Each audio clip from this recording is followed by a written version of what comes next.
मेरे प्यारे दोस्तों, मेरे प्यारे साथियों, हम लोग यहाँ पे बात करने जा रहे हैं अब मैग्नेटिक इफेक्ट ऑफ करंट। जो आपका चैप्टर है उसके काफी इंपॉर्टेंट डेरिवेशन के ऊपर, राइट। तो उसके ऊपर हम लोग अब वर्कआउट करना शुरू करते हैं। लेकिन उसके पहले जो बार बार मैं कहता हूँ कि आप लोग काफी इंटरेस्ट लेकर के पूरे ध्यान से पढ़ाई कीजिए और सारी बातों को समझिए। हम लोग जो आपको ये सारा रिसोर्स प्रोवाइड कर रहे हैं वो केवल आपके ड्रीम को पूरा करने के लिए हमारी ओर से एक सहयोग है, एक कोऑपरेशन है, एक भागीदारी है, राइट। तो एक तो ये बात ध्यान में रखना, पूरा जोर मतलब पूरा जान लगा दीजिए। और कहता ही रहता हूं कि भाई यदि चैनल को नहीं सब्सक्राइब किया तो चैनल को सब्सक्राइब कीजिए। लोगों को हमारे वर्क के बारे में बताते रहिए ताकि उनको भी हमारे काम से बेनिफिट हो सके। बढ़ते हैं आगे फटाफट और मैग्नेटिक इफेक्ट ऑफ करंट के ऊपर वर्कआउट करना शुरू करते हैं। तो क्या होता है भाई कि मैग्नेटिक इफेक्ट ऑफ करंट में सबसे पहली बात आती है behaviour of the charge particle, मतलब force acting on the charge particle in the presence of magnetic field. जो कि आपको पता ही है कि force acting on the charge particle जो होती है क्यू वी क्रॉस बी होती है, राइट। ये एफ वेक्टर इक्वल टू यहां पे आता है आपका Q V cross B, right. तो ये आपका this one is the force जिसको हम लोग लॉरेंज फोर्स भी कहते हैं। This one is the force acting on the charge particle in the presence of magnetic field. अब इससे रिलेटेड जो एक कंसेप्चुअल क्वेश्चन बार बार आता रहता है वो ये आता है कि यदि कोई भी चार्ज पार्टिकल यहाँ पे मैग्नेटिक फील्ड में मूव कर रहा होगा, उसके ऊपर फोर्स लग रहा होगा, तो उस चार्ज पार्टिकल की स्पीड कभी चेंज नहीं करती है, राइट। वो उस चार्ज पार्टिकल की काइनेटिक एनर्जी कभी चेंज नहीं करती है बाय द मैग्नेटिक फील्ड। ये बिल्कुल सही बात है। इसको हम लोग प्रूफ कर सकते हैं, जो कि आता है ये प्रूफ करने के लिए। उसकी वजह क्या है, ध्यान से सुनिए बात को। ये फोर्स और वेलोसिटी वेक्टर हमेशा एक दूसरे के क्या रहेगा बताइए, perpendicular by the concept of cross product. C vector equal to A cross B होता है, तो सी वेक्टर हमेशा ए वेक्टर के परपेंडिकुलर होता है, राइट। तो एफ वेक्टर और वी वेक्टर क्या रहेगा, हमेशा एक दूसरे के perpendicular. That means the power acted by the magnetic force it will be equal to F dot we.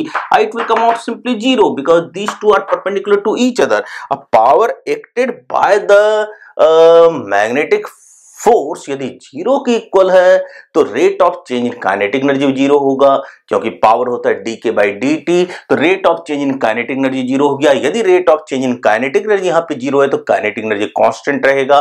That means speed यहाँ पे चार्ज पार्टिकल की कांस्टेंट रहेगी।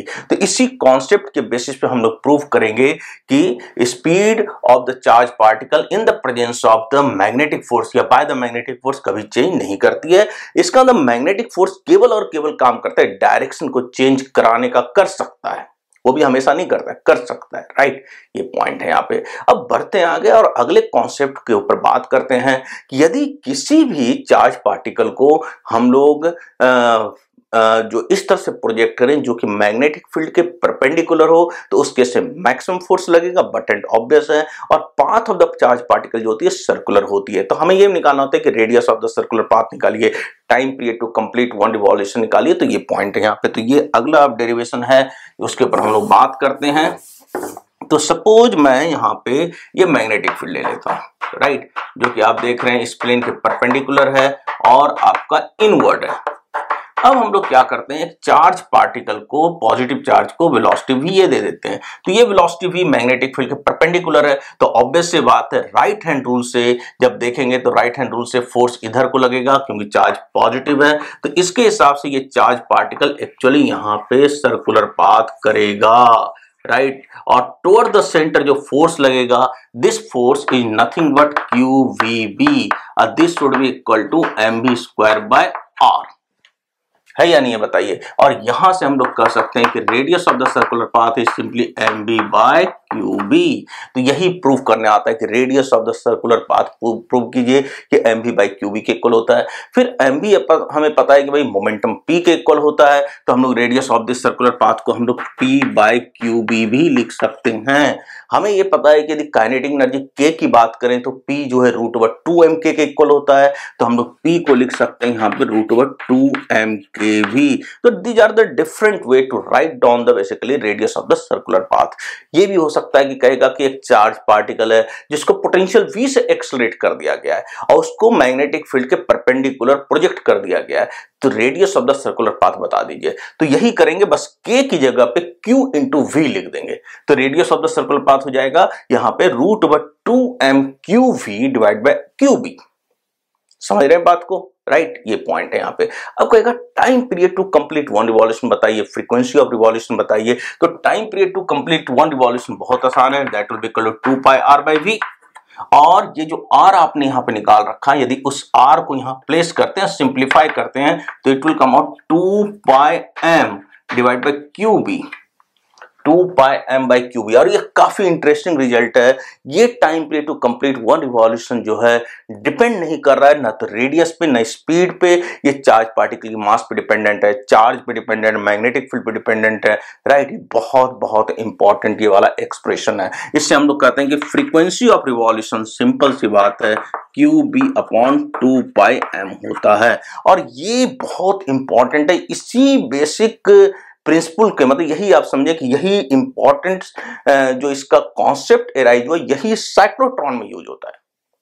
साइक्लोट्रॉन्स का जो रेजोनेंस कंडीशन है, जिसमें हमें निकालना होता है कि साइक्लोट्रॉन्स की जो फ्रीक्वेंसी ऑफ रिवॉल्यूशन जो होती है उसमें वो और जो साइक्लोट्रॉन में हम लोग जो ऑसिलेटर यूज करते हैं उसकी फ्रीक्वेंसी दोनों मैच कर जाती है। और यही बेसिक प्रिंसिपल है। वहां पे radius of the path change कर रहा होता है, स्पीड भी चेंज कर रहा होता है चार्ज पार्टिकल का, बट वो फ्रीक्वेंसी ऑफ रिवॉल्यूशन एंड जो फ्रीक्वेंसी ऑफ ऑसिलेटर दोनों हमेशा सेम रहेगी, राइट? अंडर द कंडीशन जब स्पीड पार्टिकल की काफी कम स्पीड ऑफ लाइट के मुकाबले। तो ये बहुत इंपॉर्टेंट है, जो साइक्लोट्रॉन में ये वाला प्रिंसिपल यूज करते हैं। अब बात आती है यहाँ पे क्या है कि ये तो बहुत इंपॉर्टेंट बात हो गई यहाँ पे कि radius of the circular path in the presence of magnetic पे निकालना था। अब ये हो गया सर्कुलर पाथ वाली बात। यदि हम लोग चार्ज पार्टिकल को हम लोग मैग्नेटिक फील्ड में किसी एंगल पे फेंक देते हैं अदर देन 0 डिग्री और 90 डिग्री, तो आपको पता है कि पाथ वहां पे हेलिकल हो जाता है और हेलिक्स हो जाता है। तो ये पूछा जाता है कि पाथ कैसा होगा, राइट? ये पॉइंट है। अब यहाँ पे तो ये हो गया कि motion of the charge particle in the presence of magnetic field.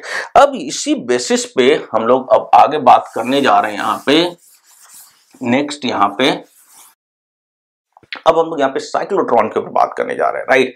Cyclotron एक काफी इंपॉर्टेंट एक्सेलरेटर है। ये साइक्लोट्रॉन करता क्या है?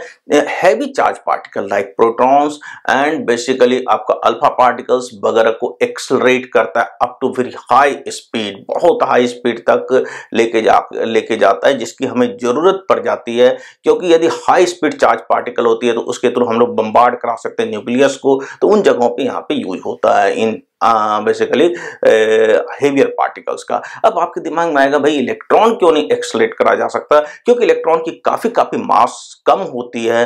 तो क्या होता है कि जो साइक्लोट्रॉन है वो इलेक्ट्रॉन की स्पीड को बहुत जल्दी near to speed of light लेके चला जाता है। उससे वहां पे जो कंडीशन ऑफ रेजोनेंस होता है, ये फ्रीक्वेंसी ऑफ ऑसिलेटर और जो फ्रीक्वेंसी ऑफ रिवॉल्यूशन है, दोनों आपस में सिंक्रोनाइज नहीं हो पाती है, राइट? ये पॉइंट है। तो ये लिमिटेशन है। और साइक्लोट्रॉन का यूज तो हमने बता ही दिया भाई कि हम लोग यदि चार्ज पार्टिकल को काफी हाई स्पीड तक एक्सेलरेट कर देते हैं तो उससे बम्बार्ड कराते हैं न्यूक्लियस को, और उसके थ्रू हम लोग इस जो आपका स्ट्रक्चर है एटम्स का वो चेंज करा सकते हैं, राइट? तो ये पॉइंट है यहाँ पे। अब बात आती है यहाँ पे कि आखिर जो है किस बेसिक प्रिंसिपल के बेसिस पे बताया जाएगा कि साइक्लोट्रॉन जो है यहाँ पे स्पीड को इंक्रीज करता है, काइनेटिक एनर्जी को बढ़ाता है। तो वो पॉइंट यहाँ पे है, ध्यान से सुनिएगा बात को। काइनेटिक एनर्जी होती है यहाँ पे ½ mv², राइट? अभी हमने बात क्या करी कि R इक्वल टू mv/qb होता है, तो यहां से मैं v निकाल सकता हूं qbr/m और इस वैल्यू को यहां प्लेस कर सकता हूं, राइट? तो इससे जो काइनेटिक एनर्जी की वैल्यू आ जाएगी that will be equal to ½ mq²b²r²/m²। After simplification it will come out q²b²r²/2m हो जाएगा। तो आप क्या देख रहे हैं कि kinetic energy proportional to r² है। इसका मतलब यदि radius of the circular path किसी भी तरीके से यदि हम लोग इंक्रीज करा दें तो उस केस में kinetic energy of the charge particle काफी ज्यादा हो जाएगी और उससे हम लोग काफी हाई स्पीड लेके आ सकते हैं। तो यही बेसिक प्रिंसिपल है behind the basically cyclotron, right. तो ये बेसिक प्रिंसिपल है साइक्लोट्रॉन में। और दूसरी बात यहाँ पे क्या है कि वहां पे साइक्लोट्रॉन का जो आपका कंस्ट्रक्शन देखेंगे, उसमें जो हम लोग यूज करते हैं, उसमें यूज किया जाता है बेसिकली एक ऑसिलेटर। वो ऑसिलेटर की जो फ्रीक्वेंसी होनी चाहिए, और जो फ्रीक्वेंसी बेसिकली सर्कुलर मोशन की है आपका, जो कि अभी हमने डिराइव किया, वो दोनों आपस में डेफिनेटली सिंक्रोनाइज होनी चाहिए। दैट मीन्स फ्रीक्वेंसी ऑफ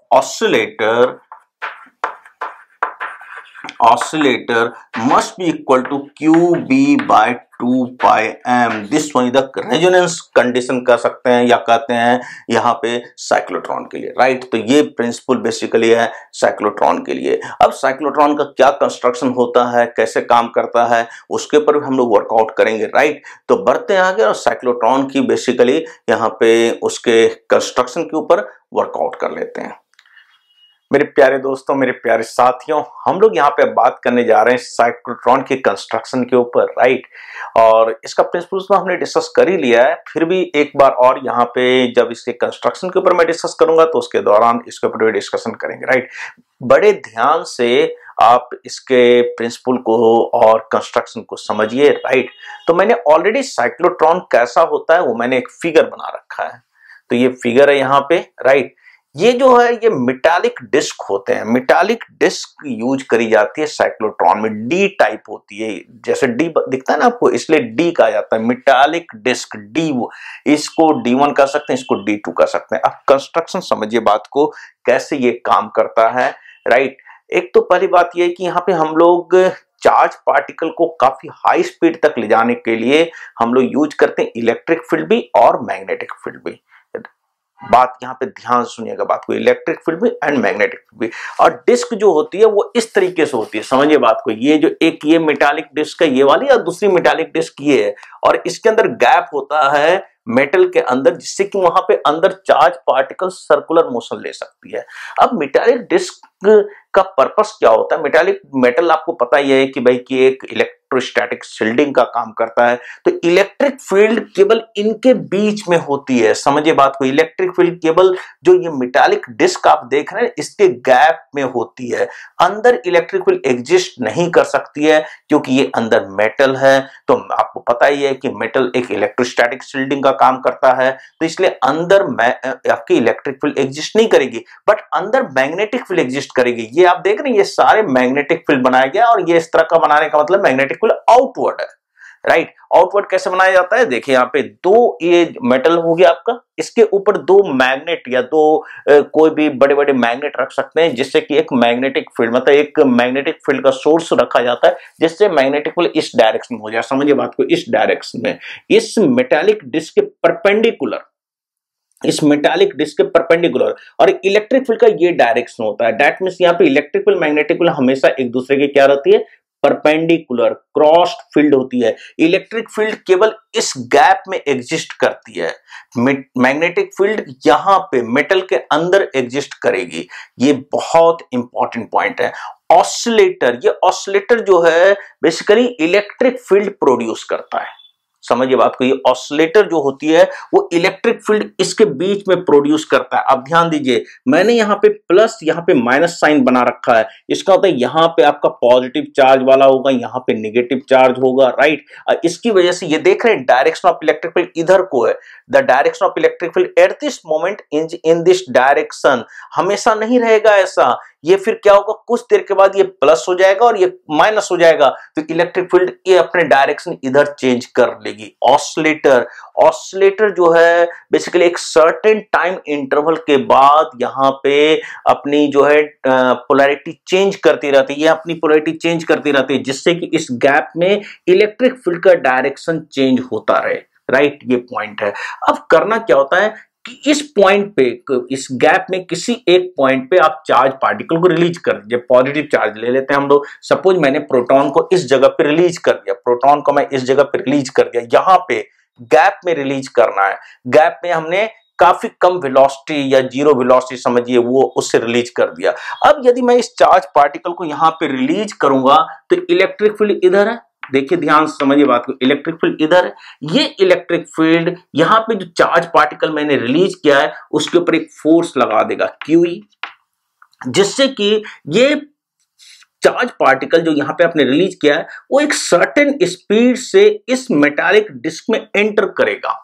मतलब ये इलेक्ट्रिक फील्ड एक्सेलरेटर का काम करता है। इलेक्ट्रिक फील्ड ही यूज करी जाती है आखिरकार पार्टिकल की स्पीड को बढ़ाने के लिए, क्योंकि मैग्नेटिक फील्ड कभी भी स्पीड को नहीं बढ़ाएगा। तो क्या होगा कि चार्ज पार्टिकल इसके अंदर, इस डिस्क के अंदर, इस मेटालिक डिस्क के अंदर एक सर्टेन स्पीड से एंटर करेगी। चार्ज पार्टिकल एक सर्टेन स्पीड से एंटर करेगी इस डिस्क के अंदर, इस डायरेक्शन में, राइट।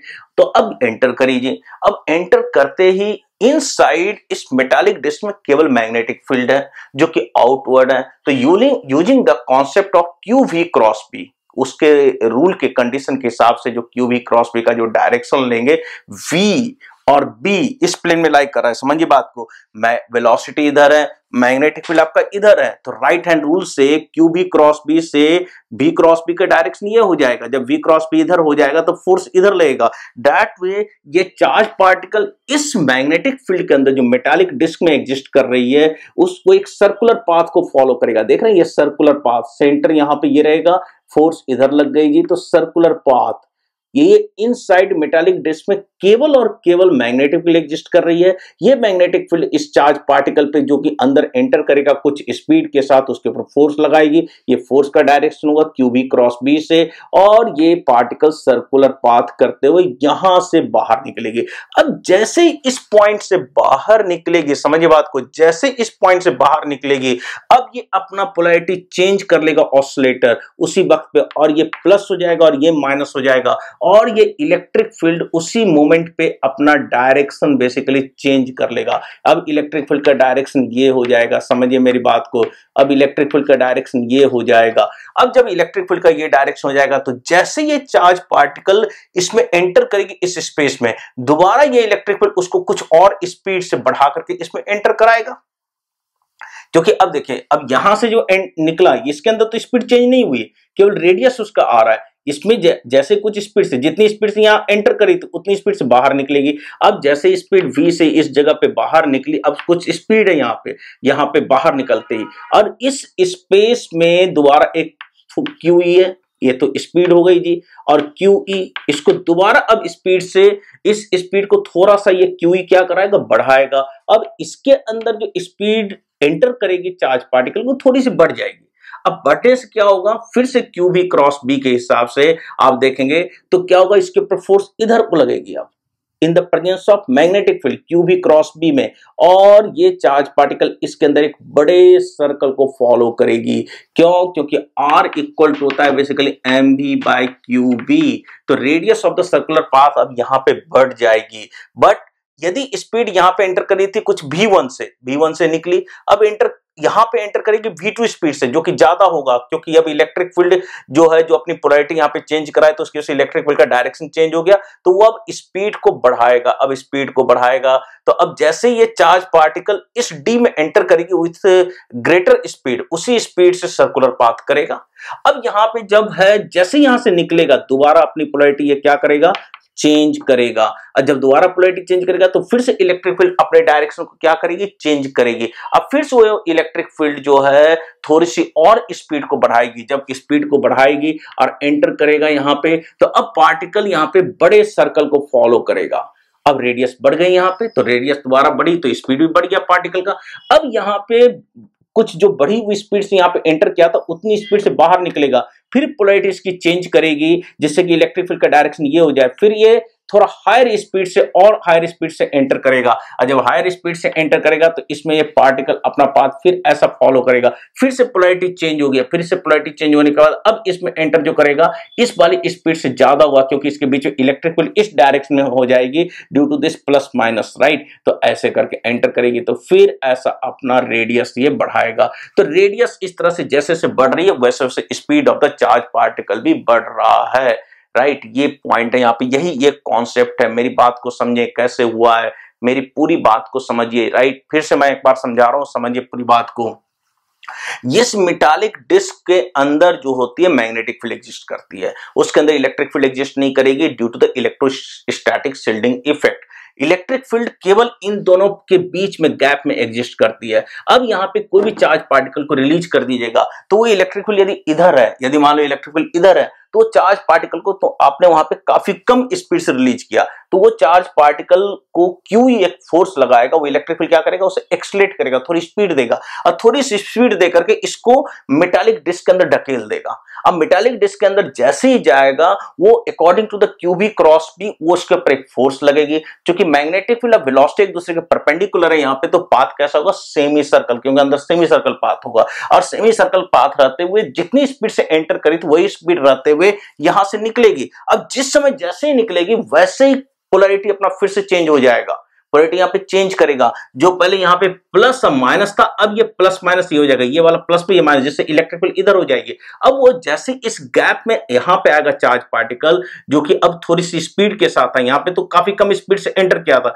अब उतनी स्पीड से जैसे ही बाहर आएगा, इसके अंदर जो एंटर करेगा लार्जर स्पीड से एंटर करेगा, लार्जर स्पीड से एंटर करेगा तो फिर से यहाँ पे आपका पता ही है कि क्यू बी क्रॉस बी के हिसाब से फिर से इसके ऊपर फोर्स लगेगी। अब फोर्स लगेगी तो इसके अंदर उसी स्पीड से सर्कल करते, अब यहाँ पे बाहर निकलेगा, अब जैसे ही बाहर निकलेगा तो फिर से पोलैरिटी ये वाली चेंज होगी, जिससे इलेक्ट्रिक फील्ड इधर हो जाए। तो अब इसके अंदर जो ये चार्ज पार्टिकल एंटर करेगी थोड़ा ग्रेटर स्पीड से एंटर करेगी, क्योंकि जो बीट में इलेक्ट्रिक फील्ड है उसे थोड़ा और स्पीड अप करेगा। अब जब एंटर करेगी हायर स्पीड से, अब रेडियस बढ़ गया जी, लेकिन उसी स्पीड से इसके अंदर चलती रहेगी। अब स्पीड से कुछ स्पीड से बाहर निकली, जितनी स्पीड से यहाँ पे एंटर करी थी थोड़ा हायर स्पीड से, अब बाहर निकली, पोलैरिटी चेंज हो चुका है तो इलेक्ट्रिक फील्ड इधर है, तो फिर वो इलेक्ट्रिक फील्ड जो निकली है चार्ज पार्टिकल जिस स्पीड से, उसको थोड़ा सा हाई स्पीड करके इसके अंदर एंटर कराएगा, तो फिर से रेडियस बढ़ती चली जाएगी। इस तरह से मेटालिक डिस्क के अंदर कंटिन्यूअसली जो है रेडियस इसकी बढ़ती जा रही है। हमें जितनी स्पीड की रिक्वायरमेंट होती है उसी हिसाब से हम लोग मेटालिक डिस्क का रेडियस को सिलेक्ट करते हैं, और एक ऐसा पॉइंट आता है जैसे कि ये हो गया जी, फिर यहां से चार्ज पार्टिकल आएगा, फिर यहां से आया, फिर यहां पे आगे फिर एक एग्जिट पॉइंट होता है, जिससे कि चार्ज पार्टिकल बाहर को ऐसे करके है, यहाँ पे एग्जिट पॉइंट कुछ होता है, यहाँ पे ऐसे करके, मैं यहां नहीं बनाया, ऐसे करके निकल जाती है, और ये काफी हाई स्पीड से ऐसे करते हुए बाहर निकलती है, राइट। तो ये प्रिंसिपल है, ये कंस्ट्रक्शन है बेसिकली यहाँ पे साइक्लोट्रॉन का, राइट। अब बात यहाँ पे पहली बात तो ये होगी कि रेडियस प्रोपोर्शनल टू स्पीड होनी चाहिए, जितना हायर रेडियस होगा उतनी ज्यादा स्पीड होगी, या जितनी ज्यादा स्पीड होगी उतनी रेडियस ज्यादा होगी, और स्पीड ज्यादा होगी तो काइनेटिक एनर्जी भी ज्यादा होगी। पॉइंट यहाँ पे ये है।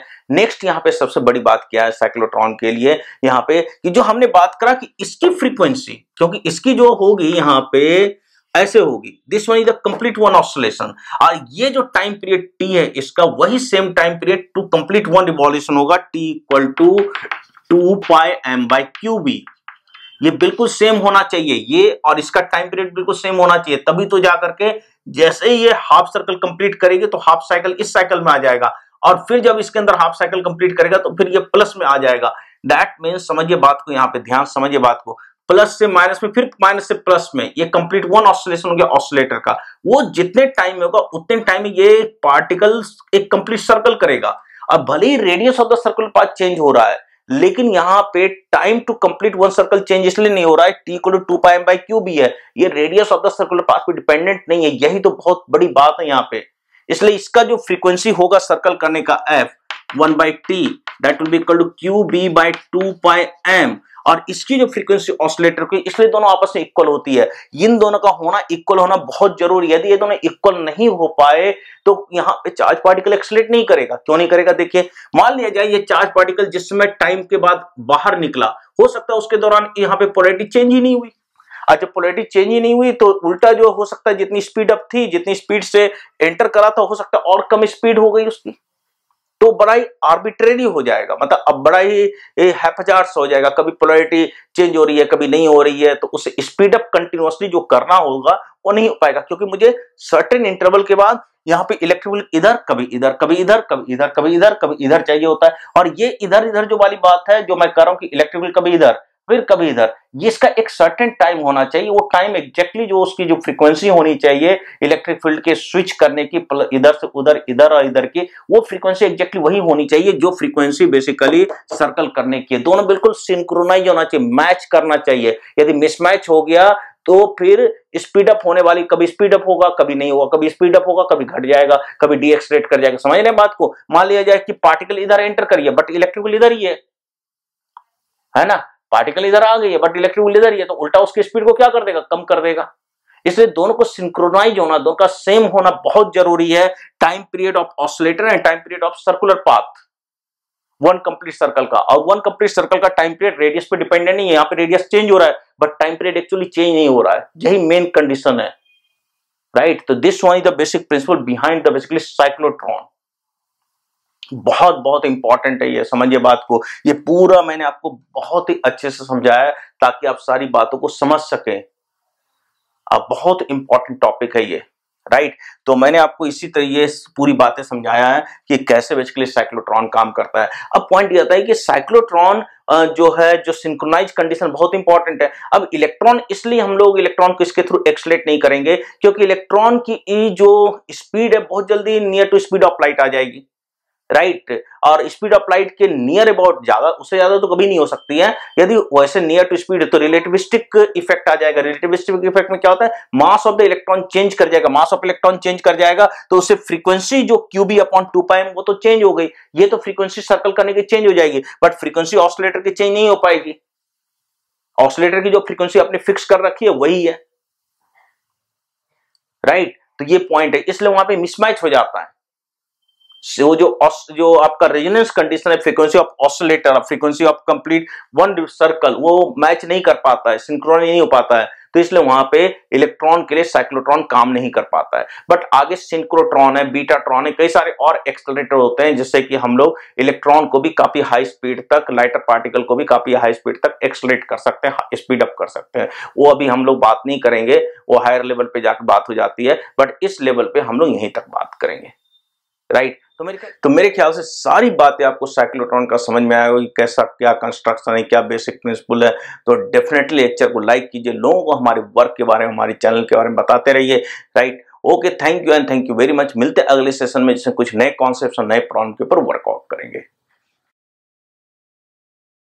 हमारा जो चैनल है, जो आइंस्टाइन क्लासेस का जो चैनल है, वो मैं आपको दिखाना चाहता हूँ। देखिए यहाँ पे आप क्या कीजिए कि सर्च बार में जाइए और वहाँ पे आप आइंस्टाइन क्लासेस टाइप कीजिए। जब आइंस्टाइन क्लासेस आप टाइप करेंगे तो उस केस में आपके सामने जो है ये आ गया आपका, राइट। ये देख रहे हैं आइंस्टाइन क्लासेस, इसको आप क्लिक कीजिए। इसको क्लिक करते ही आप डायरेक्टली जो है हमारे होम पेज पे पहुँच जाएंगे। ये देख रहे हैं आप, होम पेज हमारा है आइंस्टाइन क्लासेस का।